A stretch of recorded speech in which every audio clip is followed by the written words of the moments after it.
안녕하세요. 오늘은 바나나를 든 미니언즈가 인사합니다. 두 번째 개념 디딤 영상 촬영 시작하겠습니다. 오늘은 교과서 14페이지에서 15페이지까지 거듭 제곱근의 성질에 대해서 알아보도록 할게요. 그 전에 지난 시간 배웠던 거듭 제곱근에 대해서 간단하게 5가지 문장으로 복습하고 넘어가겠습니다. 자, 다음 중 옳은 걸 고를 거예요. 11의 세제곱근은 이것뿐이다 라고 했습니다. 자, 방정식으로 표현해 보겠습니다. 11의 세제곱근이라고 하는 것은 어떤 숫자를 세제곱했을 때 뭐가 되는 11이 되는 숫자를 찾을 거예요. 이런 만족하는 값을 찾아야 되는데 이거 맞는 것 같은데요. 그렇기는 한데 어디에도 실수라는 말이 없죠. 그렇기 때문에 세제곱해서 11이 되는 숫자는 몇 개이다? 그렇지, 3개입니다. 3개. 그러니까 얘뿐만 아니라 플러스 허근이 우리가 눈으로 볼 수는 없지만 허근 2개가 더 존재하게 되고요. 자, 두 번째 문장. 마이너스 1의 세제곱근 중 실수인 것은 없다라고 했습니다. 다시 한번 방정식으로 표현해 볼게요. 어떤 숫자를 세제곱을 했더니 마이너스 1이 되는 숫자, 실수인 게 없을까요? 아니죠. 세제곱이니까 그래프를 그리면 홀수차수 그래프는 간단하게 이렇게 그릴 수 있고 마이너스 1이다 라고 하는 것이랑 만나는 교점을 찾았더니 어라, 1개 있네. 즉 홀수차수인 경우에는 이쪽에 오는 값이 뭐가 되든지 간에 무조건 실수인근은 1개 존재하게 됩니다. 그쵸? 오케이. 자, 세 번째 문장. 9의 4제곱근은 요거 2개입니다 라고 했습니다. 맞는 것 같은데요. 근데 이거는 생각해보면 맞는 문장이 되기 위해서는 여기에 뭐가 추가가 돼야 될까요? 그렇죠. 실수인 거듭제곱근은 이거 2개인데 그냥 거듭제곱근이라고 그냥 4제곱근이라고 하면 이것뿐만 아니라 허근 2개가 추가가 되게 됩니다. 4번 문장 볼게요. 2의 n제곱근은 n개다. 2의 n제곱근이니까 즉 어떤 숫자 x를 어떤 값 x를 n제곱하면 2가 되는 것인데 이게 몇 개인지 몰라. 몇 개? 실수라는 말이 없기 때문에 n제곱이니까 n개. 맞겠죠? 오케이. 4번 문장이 옳은 문장이었고요. 5번째 문장 볼게요. n이 짝수입니다. 짝수일 때 마이너스 4의 n제곱근 중 실수인 것은 2개다. 요거를 또 방정식으로 표현해 봅시다. 어떤 x 값을 n제곱하면 마이너스 4가 돼야 되는데 얘가 하필이면 무슨 수? 짝수래요. 즉 그림을 그렸을 때 짝수 차수니까 이렇게 y축에 대해 대칭인 그래프를 그릴 수 있고 얘랑 마이너스 4인 거, y가 마이너스 4인 거 아무데도 만나는 점이 없죠. 즉 실수인 것은 2개가 아니라 없다라고 얘기할 수 있겠습니다. 무슨 말이냐? 짝수 차수인 경우에는 여기 오는 값이 양수인 경우에만 실근이 2개가 존재하고 음수인 경우에는 실수인근이 존재하지 않습니다. 자, 그러면 본격적으로 거듭제곱근의 성질에 대해서 알아보도록 하겠습니다. 그 전에 우리는 교과서 왼쪽에 나와 있는 작은 깨알 팁을 알고 넘어가야 될 것 같아요. 얘는 a의 n제곱근, 즉 n제곱하면 a가 되는 숫자죠. 그러니까 요거는 n제곱하면 a가 돼야 되는, a가 양수일 때만 가능한 일입니다. 이거 중요해요. 요거 우리 미리 팁으로 알고 오른쪽에 있는 내용 한번 보도록 할게요. 지수법칙 이용해서 성질에 대해서 알아보도록 하겠습니다. 자, 중요한 거는 바로 요 부분입니다. a, b가 양수일 때. 자, 양수가 아닌 경우에는 이 거듭제곱근의 성질을 우리는 논할 수가 없습니다. 자, 요런 n제곱근 a, n제곱근 b가 있는데 얘네 둘을 곱해서 또 n제곱근을 했어요. n제곱을 했어요. 죄송합니다. 그러면 지수법칙에 의해서 여기 n을 우리는 요렇게 각각 곱할 수가 있고 아까 배웠어. 깨알팁에서 얘는 a고 얘는 b라고 했어. 이거 2개 곱했으니까 우리는 ab라고 할 수 있겠죠. 자, 그런데 이상하다. 뭐 어쩌라고? 잘 볼게요. 요 괄호 안에 있는 요것 전체를 내가 네모라고 볼게요. 네모는 n제곱하면 ab야. n제곱해서 ab가 되는 이런 네모는 우리가 뭐라고 부르냐면 ab의 n제곱근이다 라고 부를 건데 하필이면 ab가 양수. 그러면 얘네들도 양수. 양수 곱하면 양수라서 우리는 얘를 양의 n제곱근이라고 부르기로 했어요. 즉 무슨 말이냐? 얘는 n제곱하면 ab. n제곱하면 ab. ab의 제곱근, 즉 요렇게 n제곱근 ab라고 쓸 수가 있겠죠. 즉 따로따로 곱한 것들은 근호를 하나로 합칠 수 있다라는 말이 되겠습니다. 자, 두 번째. 이번에는 a가 0보다 큰 경우에 요거 한번 볼게요. 요거를 n제곱한 다음에 아이고 어려워라. 또 n제곱을 했어요. 그러면 지수 법칙에 의해서 얘네 둘을 곱할 수 있겠죠. 이렇게 곱했고 이번에는 순서를 바꿔서 n 먼저 하고 m 나중에 했어요. 근데 우리 아까 깨알팁에서 요게 a라는 거 배웠습니다. 그쵸? 요만큼이 a라는 거 배웠으니까 요게 결국 a의 m제곱이야. 자, 다시 볼게요. 또 괄호 안에 있는 이 네모를 n제곱하면 a의 m제곱이 된대요. 다시 네모라는 것을 n제곱하면 a의 m제곱. 어려우니까 그냥 세모라고 할게요. 자, 네모를 n제곱해서 세모가 된다라는 말은 이 네모는 어떤 값이냐면 n제곱근 세모다 라고 적을 수 있겠죠. 근데 세모 자리에 뭐가 와야 돼요? 그렇지, a의 m제곱이 되겠죠. 그러니까 결국에는 원래 있던 이 네모는 a 요렇게 표현할 수 있다라는 거고, 정리해서 말씀드리자면 여기 바깥에 괄호 밖에 있는 지수가 근호 안으로 슝 들어갈 수 있는데 중요한 것은 언제 a가 양수일 때만 가능한 일입니다. 그래서 이렇게 스스로 개념 탐구해서 두 가지 성질을 좀 더 확인한 다음에 네 가지 거듭제곱분의 성질 한번 정리해서 보도록 하겠습니다. 자, 중요한 거 요거 양수일 때만 요 네 가지 성질들이 성립한다라는 거 절대 잊으시면 안 돼요.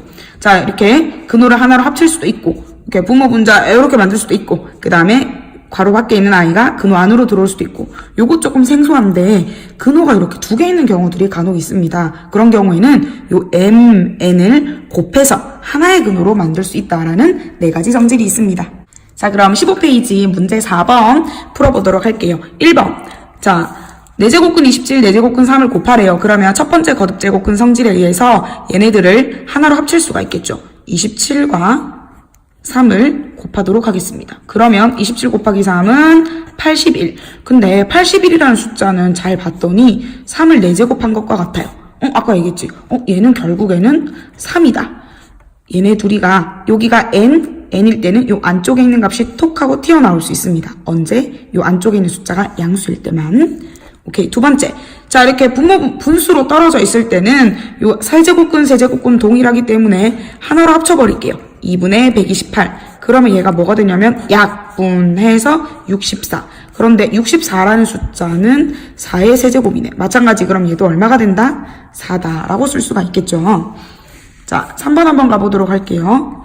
3번은 자, 요렇게 있는 경우에는 이 세제곱이 근호 안쪽으로 들어갈 수 있다라고 했습니다. 49의 세제곱인데 49라는 숫자는 어디서 많이 들어봤죠? 7의 제곱입니다.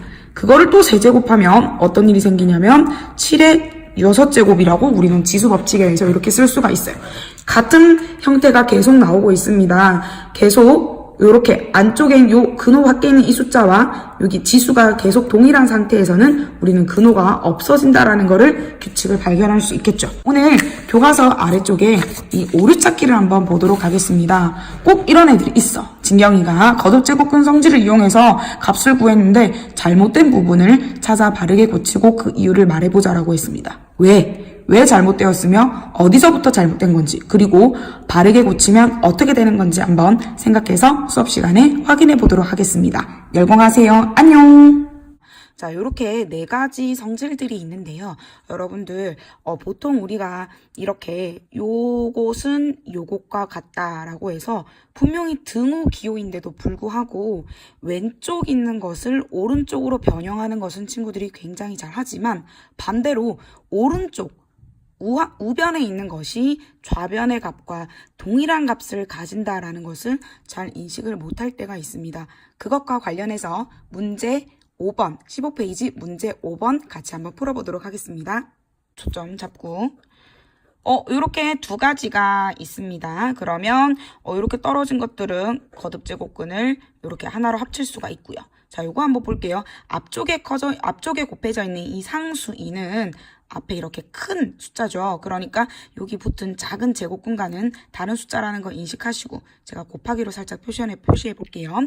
자, 요렇게 있는데 근호가 두 개가 나왔습니다. 그쵸? 자, 이렇게 근호가 두 개 있는 경우에는 우리가 하나로 합칠 수 있는데 사실 여기에 아무것도 없는 것이 아니라 2가 생략되어 있다라는 걸 우리가 배웠었습니다. 그러면 세제곱근 6에서 2 하고 이거 어떡할까? 6제곱근으로 합칠 수가 있고 36 오케이, 이렇게 둘게요.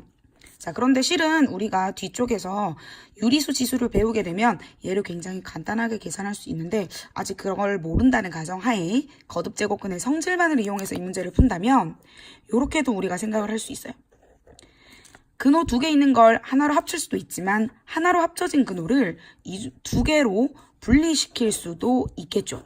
안쪽에 있는 숫자는 그대로 있는데 자, 그럴 때 우리는 얘의 6을 원래는 아까 바깥쪽에 2가 있고 안쪽 근호에 3이 있었는데 요거를 이렇게 반대로도 생각할 수가 있어요. 똑같은 의미를 가지게 됩니다. 자, 그렇게 바꾸게 되면 어떤 성질을 또 우리가 적용할 수 있냐면 세제곱근 6에서 2 곱하기 세제곱근 안쪽에 있는 숫자를 우리가 잘 보면 6의 제곱이다. 그쵸? 자, 우리 근데 계속해서 반복적으로 공부한 게 여기 두 숫자가 동일하게 되면 근호를 벗을 수 있다라고 했습니다. 그러면 세제곱근 6에다가 2 곱하기 안쪽에 게 그냥 6이다 라고 바뀌죠. 자, 무슨 말이냐면 이 앞에 곱하기 2는 이 세제곱근 6이 2개 있다는 뜻이고 얘는 이 세제곱근 6이 하나 있다. 앞에 1이 생략되어 있는 거죠. 하나 있는 거에서 2개 있는 걸 빼면 결국에는 그렇죠. 마이너스 세제곱근 6이다 라고 답을 내릴 수가 있겠습니다. 다음은 2번 문제도 같이 한번 보도록 할게요. 안쪽에 있는 숫자가 189야. 근데 189는 얼마야? 이렇게 생각해 보니까 7이랑 27을 곱한 숫자라고 생각을 할 수가 있겠죠. 이 뒤쪽에 있는 거는 우리 알아. 부모 분자에 있는 거 이렇게 하나로 합칠 수 있다라는 걸 알고 있어요. 근데 아까도 얘기한 것처럼 따로 떨어져 있는 걸 아까 1번에서 한 것처럼 떨어져 있는 애들을 근호 하나로 합치는 것도 할 수 있지만 반대로 합쳐져 있는 아이들을 이렇게 분리시킬 수도 있다라는 거 우리 알아야겠습니다. 이렇게 세제곱근 7과 세제곱근 27로 이 부분을 바꿀 수가 있고 그러면 얘는 세제곱근 7이라고 정리를 할 수 있겠죠. 자, 그러면 잘 봤더니 27 어디서 많이 보던 숫자다. 그쵸? 뭐냐? 27은 3 곱하기 3 곱하기 3, 즉 3의 세제곱으로 만들 수가 있고 또 나왔네.